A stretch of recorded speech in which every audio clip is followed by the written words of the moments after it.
Hello, everyone, and welcome back. Today, we're just doing a very simple video.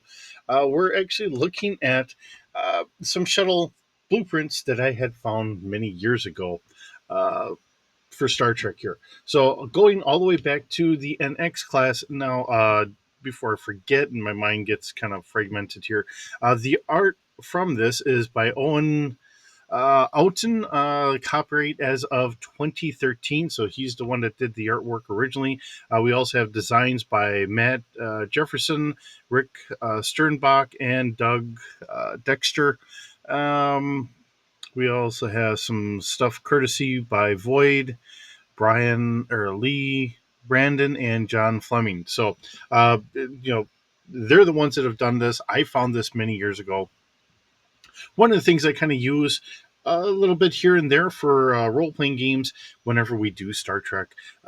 But just as a Trekkie in general, it's kind of nice to be able to see what the interiors of these shuttles are supposed to be. Because we see them in movie sets, and of course, then sometimes they change it up from one episode to another. Um, because some shuttles are, even though it's a common shuttle frame, the interior design gets kind of mixed up a little bit here and there. Um, when we were using the Type 6 shuttle after we got rid of the Type 7 in the next generation, quite often we saw them kind of do a little redressing on the inside of the Type 6 shuttle so that way they could call it a different transport shuttle. Um, I don't remember the name of the episode offhand, but there was one time when Picard, Wesley Crusher, and some transport freelance shuttle pilot uh, crash landed onto a desert planet, and it was really a Type 6 shuttle that they redressed up for just that episode. But getting into this and looking at the different shuttles, starting off with the NX, I mean, we do have the nice side view and top down view, which is wonderful if you're doing like a role playing game or whatever else.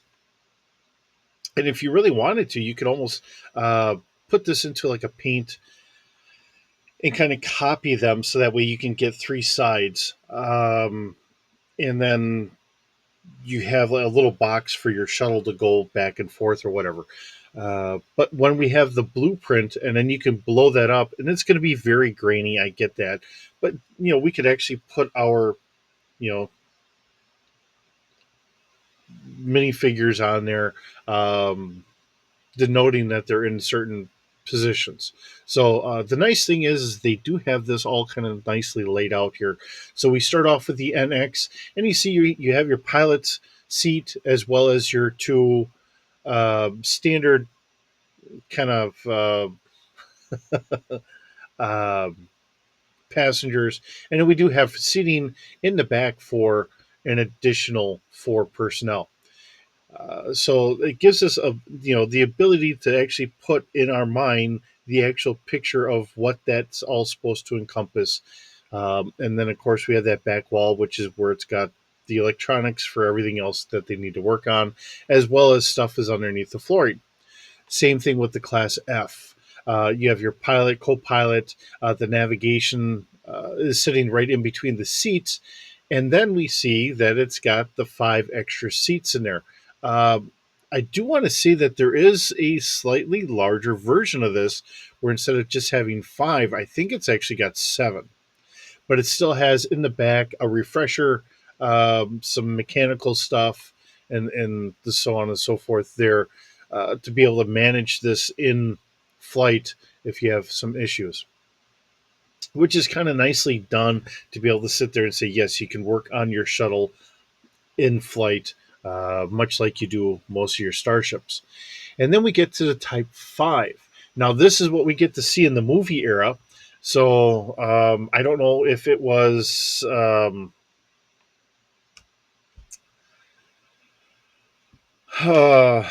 Nimoy or who that had come up with the idea of just kind of updating it, taking a,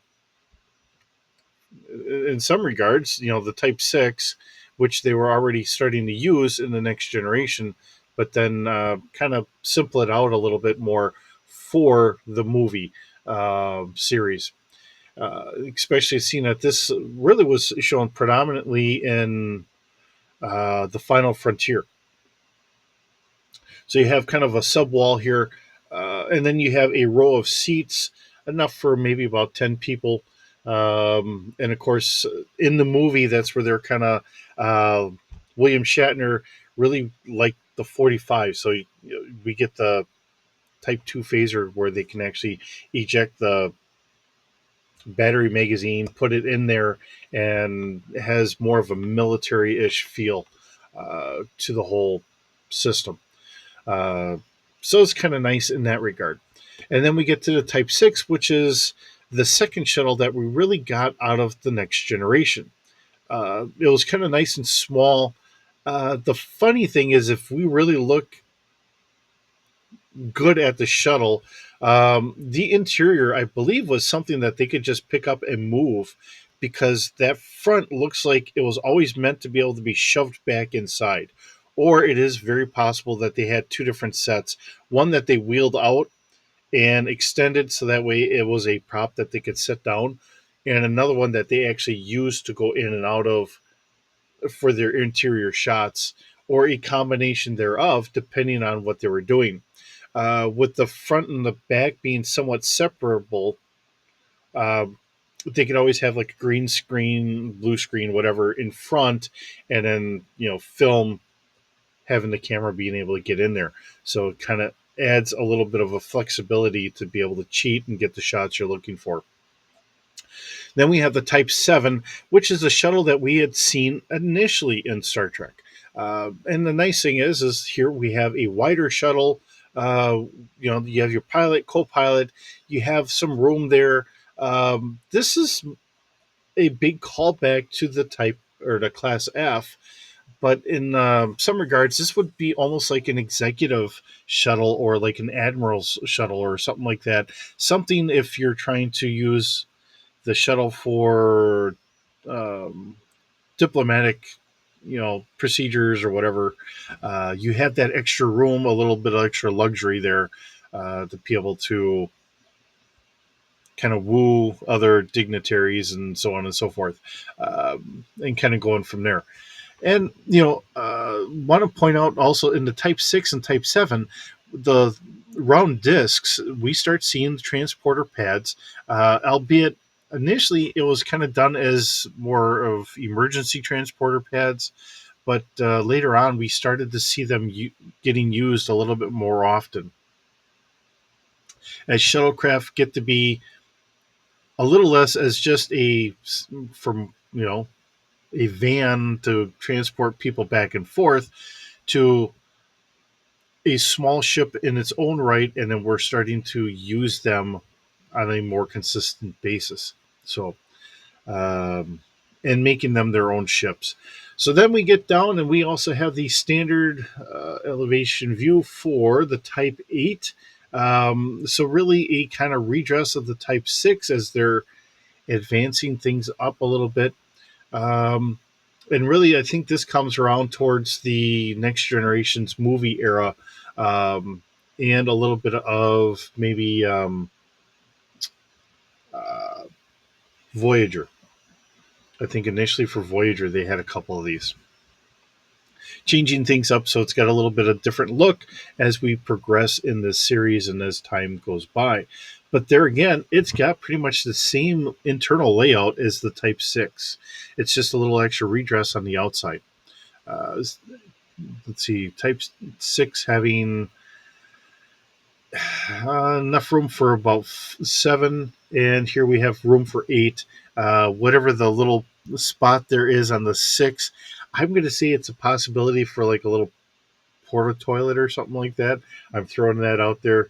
Um, you know, whether it is or not, or it's a storage locker of some sort, you get kind of the idea as they're kind of going back and forth. And then we get the Type 9A, which is really a big transport shuttle or possibly a cargo shuttle. As we see three different pads here. So we have a cargo pad transporter as well as two personal transporter pads. And really, this would be more cargo lockers back here, so they could be taken out and used really as a transport shuttle. There is a definite separating wall here, so you have your pilot, co-pilot, um, probably a sensor operator for scientific or what have you, as well as maybe communications or something else. Now, the other nice thing is we start looking at this as a slightly larger ship, and for like doing small adventures or something like that, a Type 9A could be used as a small ship that would work very well, even for a couple ensigns to be able to just do minor things going back and forth. You're going to be commanded by a captain somewhere, but you're just doing some minor stuff, things that a couple ensigns should hopefully be able to manage, or maybe a lieutenant and a couple ensigns, something along that line, and going from there. And then we start getting to the Type 10. And of course, we notice the Type 10 mainly from Deep Space Nine. And we do have room for 4 people, although it was always kind of a cramped shuttle. Everyone kind of had to duck around in there, kind of like today's modern minivans, or what was minivans, seeing that we don't, it's like we have them around, but they're not as common as they once were. We start seeing more SUVs and that taking over the minivan kind of genre and purpose here today. But and again, we do have behind the back seats 2 emergency transport pads. And then, of course, we get the Type 12, which a lot of people will very easily recognize from being from Voyager. These were the common shuttles that were seen in Voyager. And even though I haven't watched a ton of Voyager, I know this because it's just one of their iconic shuttle kind of classes that they had always used. And of course, that's just got room for 2 personnel, and then it's got 2 transporter pads, which is kind of the standard emergency transporter pad configuration. Uh, it's nice to be able to see this. I mean, like I said, just to be a Trekkie and see, hey, here's the layout of this.